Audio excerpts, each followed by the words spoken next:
You're listening to Binjang 91.5, and it's time for Tech Talk with Matthew Dickerson. Good morning, Matthew. Yeah, good morning, Tony. What an exciting week in technology we have this week.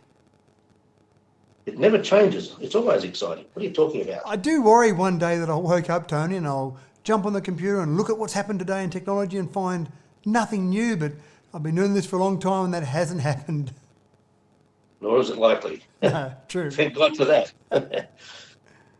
Yes, now, we all know that using a computer or phone can be a little bit of an issue when it comes to privacy, particularly when you don't know your microphone's on or someone's turned it on without you knowing and they're listening in.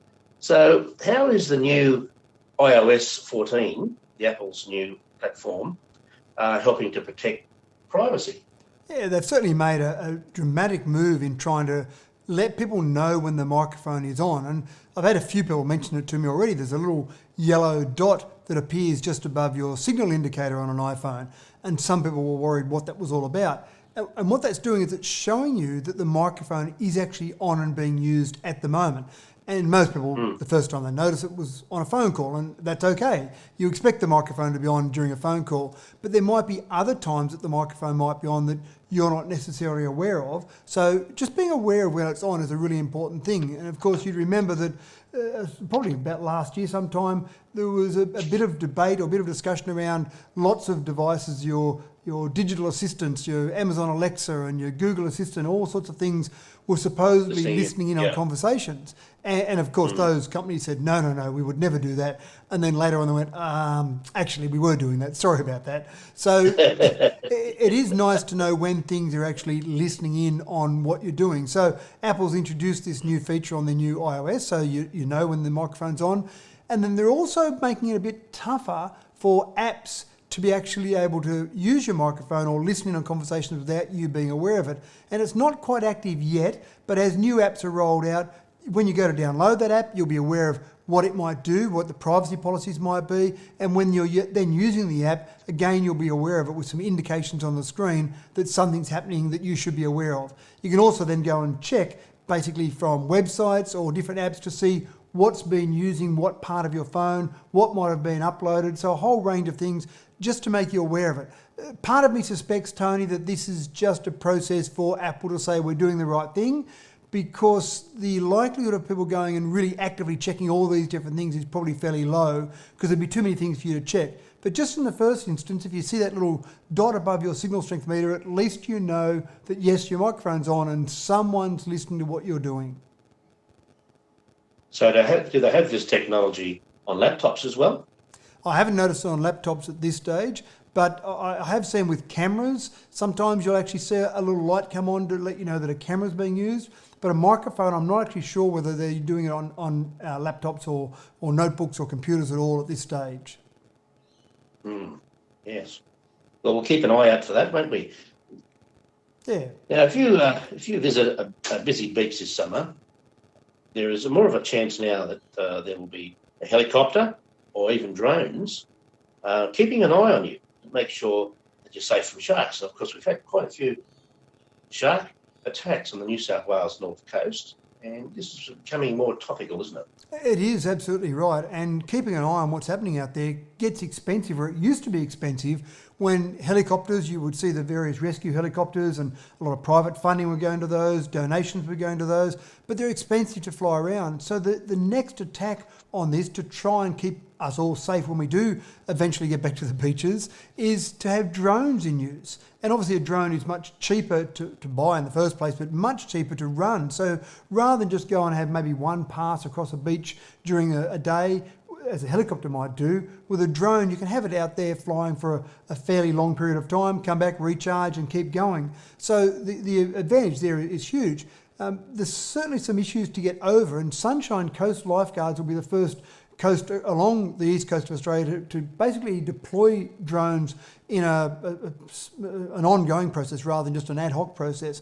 But they've spent 2 years, Tony, getting to the point where they're finally now able to start to use those. And from this Saturday, anyone that visits the Sunshine Coast, from this Saturday, you'll see drones out there basically every day. And there's two drones they've got. One's a $20,000 drone. It can deliver rescue pods. If someone's, for example, struggling out there, they've been caught on a rip, for example, it's got a PA system on board, so it's a fairly large drone. And then there's a smaller $6,000 drone, which is used for surveillance for things like identifying rips and that important one you mentioned there, sharks. And of course, there's not many shark attacks across the nation for how many people go out in the ocean, but as soon as you hear one shark attack, you have these images of jaws conjuring up in your mind and just the fear factor. Imagine being out there 50 metres from shore and having a shark come along and take a chunk of your leg. So it's a fairly scary concept. So people are always, this emotion's always dredged up when we think about shark attacks. So this will be able to identify sharks, keep an eye on sharks, identify rips,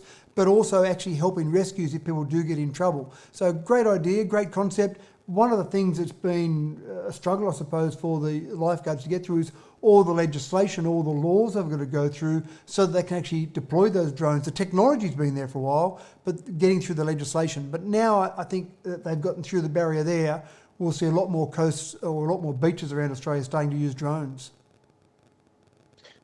Yeah, and I guess as AI develops even further, it'll become even more useful and more automated and more efficient.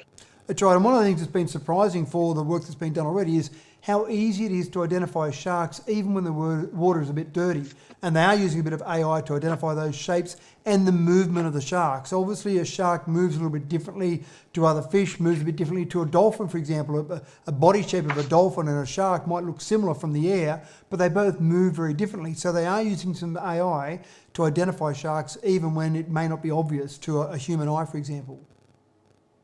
Yeah. Shazam. Now that's an interesting app. I didn't realise that I've been using Shazam on my Android to identify what a song is when it's playing, if it's on the TV in particular. I'm in a lounge room, I see a new song, I like the sound of it, and I've identified it for radio. But sometimes you just can't identify what it is. But with this new app, it's great. You just point your microphone at the TV and it identifies it straight away. So now what is the thing about it not working so well on the Apple operating system, and what do they have to do to fix that? Because it works so well on the Android platform. Yeah, that's right. And the interesting part about that, Tony, is that Apple actually owns Shazam.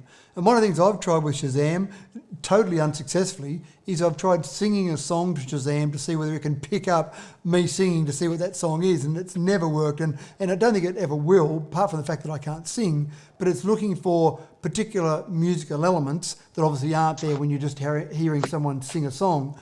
But in the past, as of last year, the Android operating system could actually listen in apps. And for example, if you were listening to something on an app on YouTube or something similar and you're listening to it on your headphones, Shazam could be used to identify a song in that environment.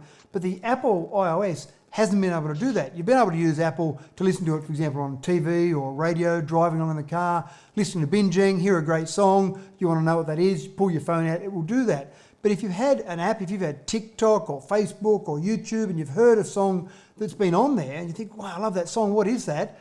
The Apple iOS hasn't been able to do that until iOS 14.2, which is not actually out yet, but 14.2 beta is out there being tested by various people around the world. And one of the things that it does do, and that is it allows Shazam to identify songs in apps. And it mightn't sound like much, but it does just make it that little bit more convenient to use. So the next version of iOS that comes out, it'll have this built into it, and we'll be able to identify those songs in those apps.